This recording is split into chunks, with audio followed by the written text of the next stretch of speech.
শাহরুখ খানের একটা কথা খুবই মানে মাথার মধ্যে ঢুকে গিয়েছিল ছোটবেলায়। আমি 15, 16, 17 বছর আগের কথা বলছি হয়তো, যখন আমি ইন্ডাস্ট্রিতে কাজ করার ডিসিশন নিই বা কাজ করা শুরু করি। সো ও বলেছিল যে he is the number one brand. হ্যাঁ, তো আমাদের দেশে তখন ছিল নোবেল ভাইয়া। হ্যাঁ, ব্র্যান্ড বলতে যেটা করি ইটসেলফ, একটা মডেল ইটসেলফ আ ব্র্যান্ড। সো আমি নিজেকে ওই জায়গায় দেখতে চাই, নিজেকে এখনো আসলে অনেক তৈরি করা বাকি আছে আমার মনে হয়, যে I want to B the number one brand, যাকে আসলে এক নামে এক এক এক নামে সবাই চিনবে। এবং এটাই হচ্ছে আমার ড্রিম আর কি, এবং ভালো ভালো কাজের মাধ্যমে চিনবে। নাটকের জায়গা, আমার কাছে মনে হয় যে আমরা আসলে একটু অস্থির হয়ে গেছি। আমাদের একটা দৌড় আছে, ভিউর দৌড়। সো আসলে ওই দৌড়ের মধ্যে যখন যারা যারা পড়ে গেছে, সেটা একটু কমপ্লিকেটেড হয়ে যায়। কারণ একটা শিল্পের উপরে আসলে একটা ইন্ডাস্ট্রি তো গড়ে উঠেছে। সো একটা আর্নিং এর ব্যাপার চলে আসে। সো আমরা আসলে ওই অস্থির গল্পগুলো বলছি হয়তোবা, কিন্তু এগুলো না চেঞ্জ হয়। আমি অনেক বছর যেহেতু আমার হয়েছে, আমি দেখেছি প্রতি 3-4 বছর পর পর কিন্তু একটা টেস্টে চেঞ্জ আসে।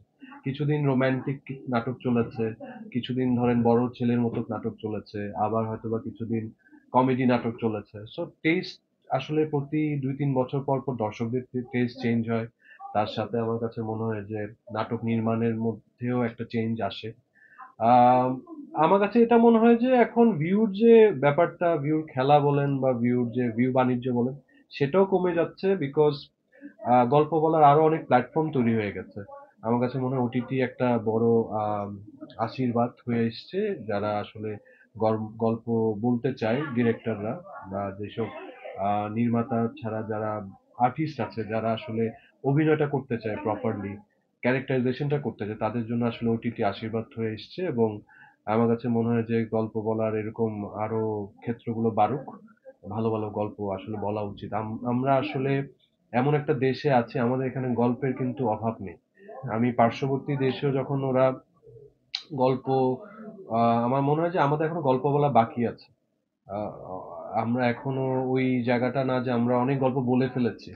তো আমার মনে হয় যে অনেক গল্প বলা বাকি আছে আমাদের জায়গা থেকে, এবং আমাদের আরো স্কোপ দরকার গল্প বলার জন্য। চিটাঙ্গাবাসী যারা আছে, যারা নাটক দেখতে পছন্দ করে, তারা হইল এবারও হয়তো ওই চিটাঙ্গা ভাষায় নাটক আইব। তো I am very excited about it. তাই জানি ওনারা চিটাঙ্গা গোলমাল পছন্দ করছেন, ওনারা আহ আহ, হুনি বিহারি বহুত পছন্দ করছেন। তো এবারও চেষ্টা আছে একখান চিটাং নাটক করিবার। তো এই আর এছাড়া ভালো ভালো চাইবো। ওনারা দোয়া করছেন ব্যাক করে। আমরা আসলে চিটং এর নাটক একটু পিছিয়ে আছে ডেফিনেটলি, বাট আমার কাছে মনে হয় যে বেশ কিছুদিন ধরে চিটং এর নাটক আসলে হচ্ছে। 3-4 বছর ধরে ভালোভাবেই হচ্ছে। তো আমি গর্ববোধ করি যে আমি আমার মাদার ল্যাঙ্গুয়েজ বা আমার চিটং এর ল্যাঙ্গুয়েজ, যেটা যেটা আমি আসলে যেখানে বড় হয়েছি, সেই ল্যাঙ্গুয়েজটাকে আমি আসলে রিপ্রেজেন্ট করতে পারছি। তো সেটাও আমার কাছে একটা গর্বের বিষয়। তো আমি বরাবরই খুবই মানে I feel good about it.